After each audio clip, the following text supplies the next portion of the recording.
এই কেলো করেছে? কি বলছিস? হঠাৎ এত বছর পর তো শ্বশুর শাশুড়ি 7 দিনের জন্য তোদের বাড়িতে থাকতে এসছে? হ্যাঁ, তা নয় থেকে আমি লেওড়া বলছি নাকি? ভূতদা বলা নেই কনে হুট করে সেটার উপরে বিস্ফোরণ হয়ে চলে এসছে। ব্যাপারটা একটু গোলমেলে লাগছে বুঝলি। আর ওইদিকে আমার শ্বশুর শাশুড়ি আসার পর থেকে আমার বাপটাও চোদনা বেশি করছে জানিস। চোদনাটা আমার শাশুড়িকে দেখলেই কেমন যেন ঢোল ঢলে পড়ছে।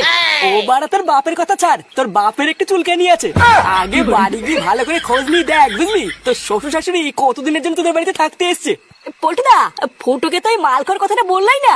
ও হ্যাঁ ফুটো, ও ভাবছিলাম আজকে রাত্রেবেলা একটু মাল আনবো বুঝলি, তা খাবি তো? আরে না, পাগল হলে নাকি? বাড়িতে শ্বশুর শাশুড়ি আছে, ওই লেওড়া গুলো না যা পর্যন্ত কোনো বালি খেতে পারবো না। বাড়া বুঝতে পারলে কপালে চোদন আছে। আরে 2-1 প্যাক খেয়ে মুখে তুলসী পাতা গুঁজে নিবি, দেখবি আর কোনো গন্ধই বেরোবে না। আরে না, বাড়ার রিস্ক নেওয়ার দরকারই নেই, তোরা খা, আমি পরে খাবো।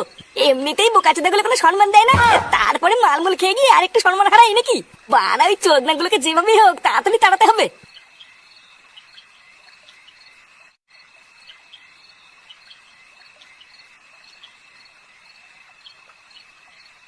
কি গো, তুমি এখনো শোনি?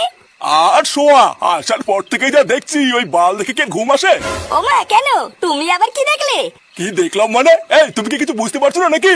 আসার পর থেকেই আমি দেখছি পরি শ্বশুর তোমাকে দেখলেই কেমন ঢলে ঢলে পড়ছে, সবকিছুতেই তোমাকে নিয়ে মাতামাতি করছে, আর এইদিকে যে আমি আছি সেদিকে খেয়ালই নেই। আমার তো বাড়াই লোকটাকে দেখলেই সেটা গরম হয়ে যাচ্ছে, মনে হচ্ছে মালটা নিঘাত করে বাজে প্ল্যান আছে। আরে কি যে বলো না, অমন কিছুই না। আসলে বিয়াই হয়তো, তাই হয়তো একটু মজা করে, বুঝলা? ও তুমি ওইসব নিয়ে কিছু ভেবো না। হ্যাঁ বেআই না বাল, ওই সবই হলো ছুকছুকানি বুঝলা। বাড়া বাল পেকে ঝরে গেছে, এখন ওনার রস কমে না, শালা ছোট লোকের বাচ্চা। এই তুমি একটু বসো বুঝলা, আমি একটু গিয়ে বাথরুমটা সেরে আসি।